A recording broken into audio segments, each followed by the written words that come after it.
Hey guys! So in this video, I'm going to talk about the many ways you can use the weekly layout in the Hobonichi Cousin. This is the weekly layout in the 2017 Hobonichi Cousin. The layout is broadly divided into 4 sections. You have the top section with these 3 boxes, and it's repeated for each day. And you have a timeline that runs from 6 a.m. to 12 midnight, and that is repeated for each day. You also have this side panel and this bottom panel right here. The 2018 Hobonichi Cousin, the weekly layout is going to be different. So the timeline will run from 5 a.m. all the way to 4 a.m., which means that you will have a 24-hour timeline instead of this shortened 18-hour timeline. But the side panel will remain, and the top and bottom panels will be completely subsumed under the timeline. I don't have the 2018 Cousin yet, so my video is going to use the 2017 layout, but I don't think that that's going to be a problem, because most of the time when people have a problem using the weekly layout, it's because they see these timelines and they don't know what to do with the timeline. So the secret that I think the secret to using the weekly layout in the Hobonichi Cousin is to completely ignore these timeline and then just divide the page into different sections. So I'm going to show you some ways to use this, and you will realize that some of the ways to use the weekly layout, it may overlap with my previous video on the ways that you can use the monthly layout, and that's because there are only so many things you can use a planner for. So I hope though that you would be able to see how you might structure those different components in the weekly layout as opposed to the monthly layout. So let's get started. All right. So I photocopied the weekly layout, and then I populated the weekly layout, the photocopy, with my ideas. There are about 30 odd ideas here. So I'm going to start with the top section and then talk about the side panel, and then I will talk about the main section. There is no bottom section here because I basically extended each day to make use of the extra space. So let's get started with the top row. For the top row, you could write the most important event of that day. You could write the appointments or events that are happening that day. And you could write the most important tasks for that day so that you can focus. Alternatively, you could write the deadlines that are due. You could also write one sentence to journal about your day. You could use this space for gratitude journaling and that sort of thing if you write small. And you could also write some affirmations, reminders to yourself, encouraging notes in this section as well. Finally, you might use this area to track the number of steps you took, the amount of water that you drank, and similar. Now, for the side panel, I generally use the side panel to write my weekly tasks, but you may use it for to write down your goals. The goals for this week. You might want to write your cleaning schedule for the week. If, for example, you follow the Fly Lady system, this could be where you write down the zones for that week and so on. You might want to use this space to write down some important notes. So let's say you have a partner who does shift work, and your partner has to work Mondays, Thursday, and Friday, the night shift. You might write that kind of information down here.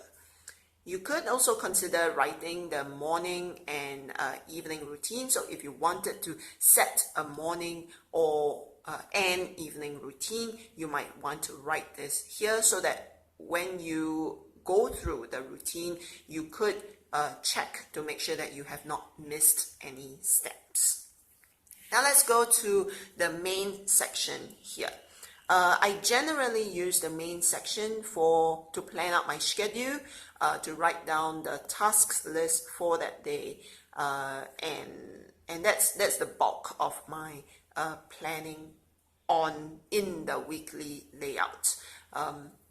So for the schedule, the timeline runs from 6 a.m. all the way to 12 midnight. But I basically wrote my times, my own times, into this part. So I wrote over the pre-printed numbers, so that each line represents 1 hour instead of like having 2 rows or 2 lines representing 1 hour. So this is my schedule. I use it to plan my day, but you could use it to record what you actually did that day, or you could do both, and then you can compare the plan versus the reality to see if there are any discrepancies. At the end of the day, you might want to do a daily review to evaluate how your day went. Now, I use this, like I mentioned, I write a task list for each day in my weekly layout, and this is how I do it. I draw a box that in the timeline, in the pre-printed time section, I draw a box for each row or each task.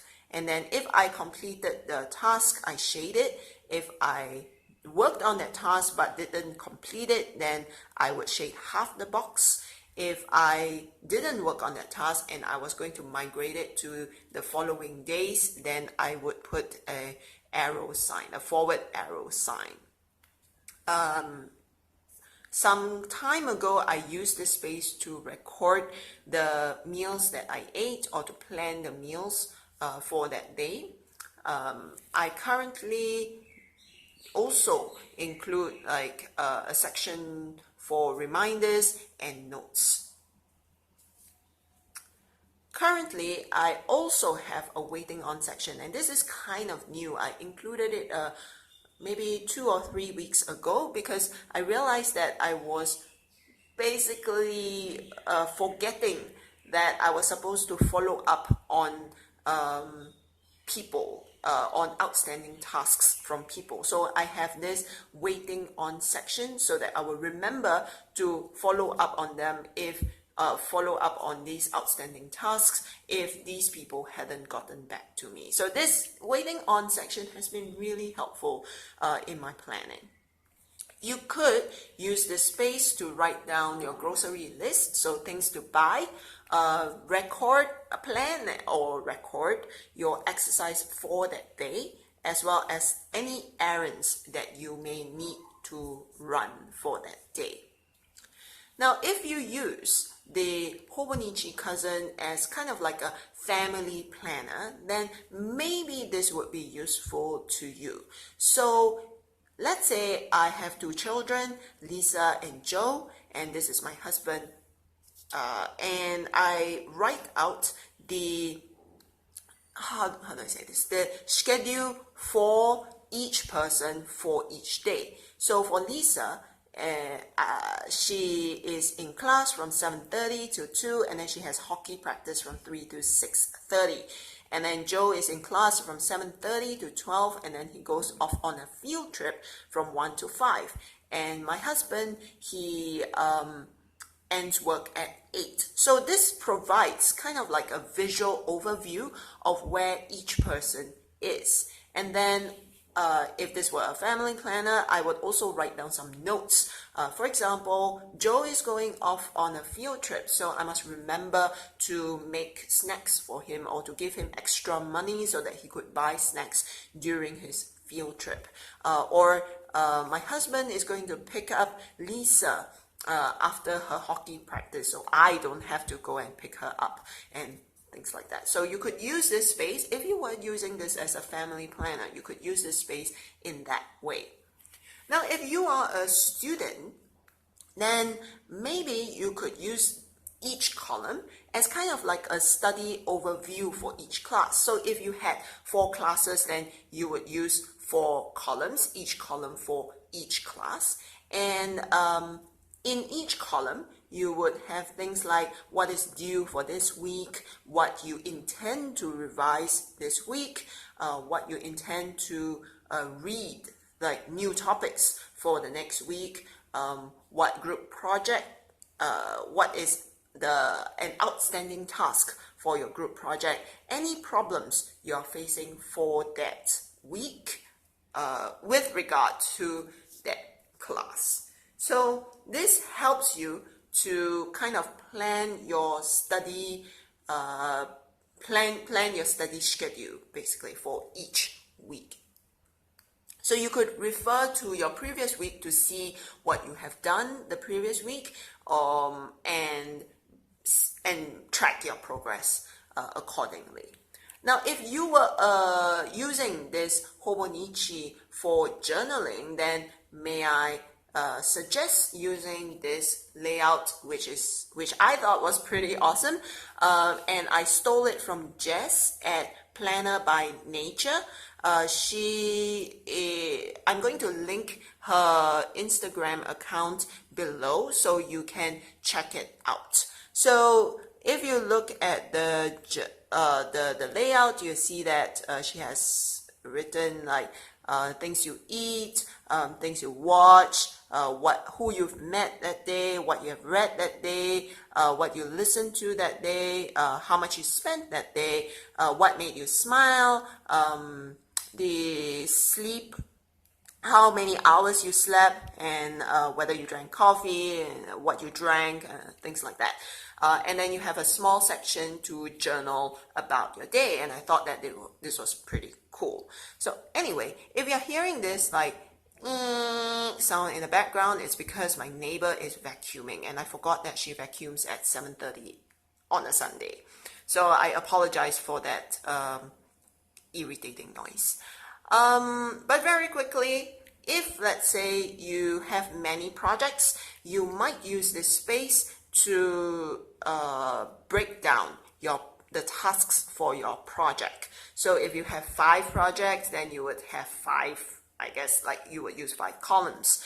And you would use this space to break down your project because, like, generally, if you think about projects, they seem to be kind of like large, right? But then if you break them large and overwhelming, but if you break them down into each steps, then it doesn't seem so overwhelming. So you can track your progress also. And you would do this for every week so that I guess like for each week you would check off some steps, and then the next week maybe you would include some new steps and things like that. So you could use this space for a project breakdown if you wish. Now you might want to use this space to write down what you learned that day, for some random brain dump, for a daily handwriting practice if you so wish to. And you could also use this space to review your goals for that week. So if I had a goal for no spending, exercise 3 times a week, and no junk food, I might review my goals in these columns as well. And if you are like me, you might want to review your productivity for that week to see what you have accomplished, what you're still lacking, and how you can improve so that you would be more productive next week. Finally, you might want to use this just as it is, right? So you could put in your plans, your appointments or meetings in according to when you think that it's going to happen, and then in between write down your task list. I think I saw that in the vegan organizer, so I'm going to link the vegan organizer's YouTube video in the description box below.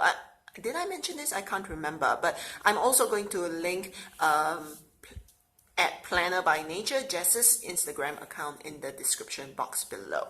So those are all the ideas that I have. I'm sure you can come up with more ideas as long as you kind of like ignore the timeline. I'm sure you can see this. You can see infinite possibilities in the weekly layout. I think I'm going to make a video about how I personally use the weekly layout. So please stay tuned for that. Till then, take care. Goodbye.